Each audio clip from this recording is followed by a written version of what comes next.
Em alguns processos seletivos que você participa, existem profissionais, normalmente aí associados à psicologia, que vão analisar a sua escrita, a maneira com que você escreve, assina, sabe aquela redação que você fez no processo seletivo?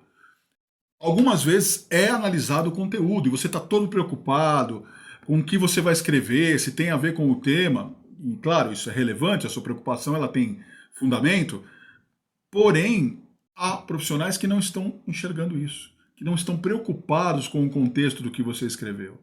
E sim, como você vai assinar, o quanto você escreveu e o que isso representa sobre a sua personalidade. Ou seja, a grafologia ela é um estudo, né, é a análise da maneira com que você escreve e o quanto isso traz da sua personalidade, daquilo que você está sentindo em determinado momento. E muitas vezes, ou na grande maioria das vezes, se encaixa exatamente com a relação humana. Tanto que a grafologia é utilizada também pelas perícias policiais, para poder identificar crimes, questões maiores de estelionato, enfim. Mas, voltando ao foco dentro das empresas, do processo de recrutamento e seleção, é muito importante que isso seja entendido por você. Principalmente as questões da assinatura, como que você se comporta, como que você age, porque exatamente a sua personalidade naquele momento pode ser determinante para que você seja incluído, dê continuidade, ou seja excluído do processo seletivo. Agora vamos entrar rapidamente num outro contexto. Isso é justo? Injusto? Depende do ponto de vista, depende da situação, depende do cargo, depende de como você é. Se você realmente tem traços de personalidade que podem comprometer as relações humanas dentro de uma empresa que tem um clima organizacional positivo, que tem uma gestão de pessoas favorável, é importante que se saiba como você se comporta. Mas, Beto, e se eu aquele dia não estou legal, não estou bem, realmente aquilo está refletindo na minha maneira de escrever e o cara me julga incorretamente? Por esse lado, observado, vamos dizer assim, com uma maneira injusta. Em contrapartida, se nós equilibrarmos isso, o recrutador ou recrutadora também tem uma questão injusta para poder trabalhar, que é a de te avaliar por aquele momento. Então, essa questão do risco, essa questão da justiça ou injustiça no fato, ela se equilibra. Beto, o ideal seria então eu conhecer, como você vai me dar algumas rápidas dicas aqui sobre as questões da forma que a gente escreve, tudo para que eu possa melhorar isso e não fazer? Sim e não. Sim, pelo aspecto de que é relevante, já que se naquele momento, por exemplo, você teve uma noite ruim, você teve um dia ruim, você brigou com seu marido, com a sua esposa, com a sua namorada, enfim, e você não está bem, seu momento emocional está péssimo, você sabe que você vai agir ou escrever de uma maneira que vai te prejudicar, se você conseguir controlar isso, esse equilíbrio com conhecimento, talvez, veja, talvez você consiga utilizar a sua maneira de escrever de outra forma e passar por essa etapa. Porém, se a pessoa tem um vasto conhecimento dentro de grafologia, compreende, ainda que você procure utilizar aquilo que você vai conhecer, automaticamente você pode sim deixar transparecer aí aquilo que você sente e te prejudicar no processo. Então você pede, que dica você tem, Beto? O que você recomendaria? Eu entendo que você tem que ser você mesmo, escrever da maneira que você é, porque pense de uma seguinte forma, tá? Ah, eu tenho uma personalidade forte, eu vou escrever aquilo, a empresa pode não me contratar. Tudo bem. Você perdeu aí? Compreendi. Agora, se você tem essa personalidade forte e isso passa batido no processo seletivo, e a empresa te contrata, e aí você, numa discussão com o seu líder, num diálogo mais quente, você coloca, externa essa personalidade. E aí a empresa vai se decepcionar com você, você talvez se decepcione com o que a empresa vai fazer contra você, da punição que ela der ou na maneira que ela vai tratar a situação. Então, se não serve, se não cabe, se não se enquadra, é melhor que saia agora. porque aí ninguém se machuca, ninguém vai ter danos maiores, não vai interferir no trabalho de outras pessoas e facilita retrabalhos para muita gente. Vamos para um exemplo, então, prático e específico, tá? Existem vários, tá? Existem vários. Eu vou citar alguns aqui para que a gente possa entrar basicamente no tema e que você possa compreender que isso é necessário para que você pelo menos entenda, tanto quanto profissional de RH, nossos colegas de RH, mas para você que está fazendo o processo seletivo, entenda um pouco mais como isso funciona, tá? Dentro das etapas aí de recrutamento e seleção. Se você está procurando emprego, aí está aguardando a resposta de uma vaga e você fez uma redação que está sendo analisada por um profissional de psicologia, por exemplo, psicologia organizacional, talvez você possa continuar ou não continuar, e isso pode estar indicado diretamente. Então, que dica que eu te dou? Tá? Antes de passar, até ia começar a falar aqui de umas dicas de relativa à escrita, mas vamos entrar nesse outro mérito. Seja transparente. Se você for fazer um processo seletivo, seja aí por videochamada ou pessoalmente, e nesse momento, nesse dia, você não está bem, você dormiu mal, explique. Fale, olha, eu sei que você vai fazer isso, você vai fazer a análise grafológica aqui, só quero que você saiba que hoje eu não estou legal, aconteceu isso influenciou. Então, se houver indicadores disso aqui, por favor, tente então considerar. Considere o resto, mas não considere isso. A conversa clara, transparente, isso ajuda. O profissional pode até falar, olha, então faz a redação amanhã, vamos fazer o teste amanhã, você volta aqui, ou de repente ele pode fazer a análise já sabendo desse contexto. Tudo isso vai através da comunicação. Independente do que vai acontecer, se ele vai te aprovar ou não, você conseguiu ter uma conversa mais ampla, o que é melhor do que você burlar tudo aquilo.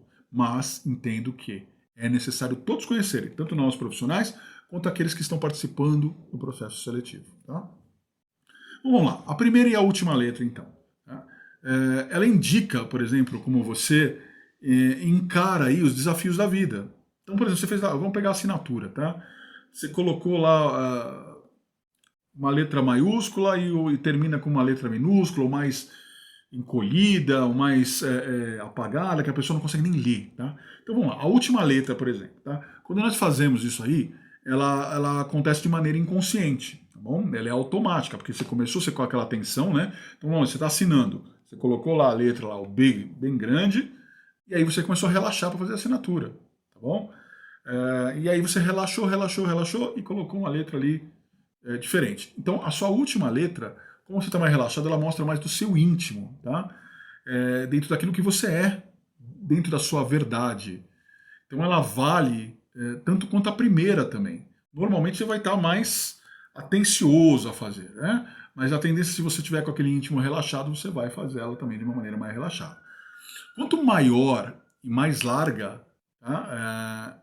Pode caracterizar, para quem faz a leitura, de uma pessoa mais orgulhosa, mais impulsiva, né, que tem essa postura de questões de orgulho e vaidade até envolvido.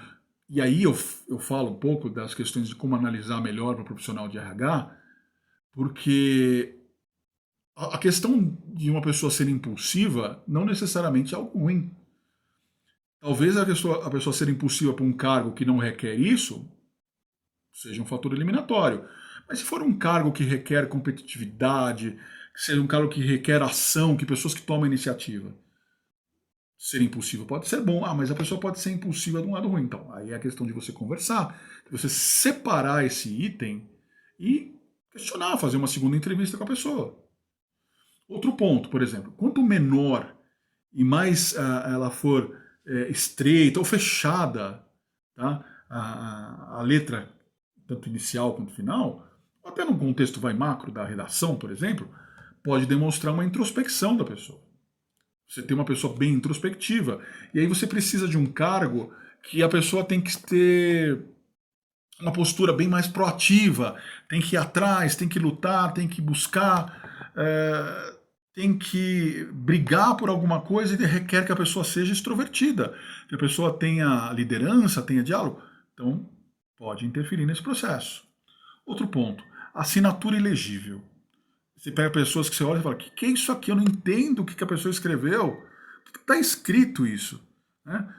dentro dos aspectos de personalidade, da grafologia, revela pessoas que têm preocupações aí, por exemplo, com intimidade, né? Pessoas que são reservadas, não gostam de ser expostas, requerem muito por privacidade, tem medo que a sua identidade, que a sua maneira de ser seja reconhecida e vista por outras pessoas. Olha que interessante, hein? E como eu disse, eu estou falando algumas coisas para vocês, tá? Existe um universo maior que eu recomendo você visitar, conhecer e se informar. Mas olha como é relevante isso, tá? Dentro de uma assinatura ilegível, você pode caracterizar uma pessoa extremamente preocupada com a sua individualidade, com a sua privacidade. E se você precisa de uma pessoa que necessita se expor, a pessoas de relações públicas, isso pode interferir, daí a importância do processo seletivo. E aí a gente anda um pouco na linha tênue aí do justo e do injusto, conforme eu falei no começo do vídeo. Tá? Assinatura com ponto final. Por exemplo, se você pega uma pessoa que assina e coloca um ponto final, transmite uma pessoa mais segura, uma pessoa que tem os pés no chão quando vai definir alguma coisa, que ela é firme, né? Ela é autoconfiante. Então ela toma uma decisão sabendo por que fez, sabendo por que aconteceu e por que ela precisava tomar aquela decisão. O que também é muito importante num cargo de liderança, por exemplo. Requer uma pessoa dessa forma. Então, uma das características analisadas e que pode ter esse fator de influência pode estar associado, por exemplo, quando a pessoa tem esse tipo de assinatura. E eu volto a repetir, tá? É amplo. Eu não vou falar todos aqui para vocês, nem é o foco do vídeo. O foco é alertar você, fazer com que você perceba, tanto profissional de RH, colega de profissão, quanto para você que está fazendo o processo seletivo, para que passe a compreender um pouco mais isso. E de novo, né? A gente dá voltas, voltas, voltas, voltas e a gente cai nas questões comportamentais e temperamentais. Tudo está na mente e no coração. Tudo está no comportamento humano. Se você se conhece, se você modifica a sua história, se você se transforma positivamente, tudo modifica, tudo melhora e você consegue ter muito mais pontos relativos aí para poder fazer uma história de vida pessoal e profissional diferente. Vou dar outros rápidos tópicos aqui, tá? Que a gente pode falar. Assinatura com detalhes, assinatura infantil. Sabe o que é assinatura infantil? Que a pessoa tem resistência ao crescimento, à mudança, a assumir responsabilidades. Ela tem a mesma assinatura que ela tinha quando fez o RG ou fez a primeira assinatura lá atrás, com 10, 12 anos de idade. Tá? A assinatura que se inclina para cima. Tudo isso é analisado pelo profissional.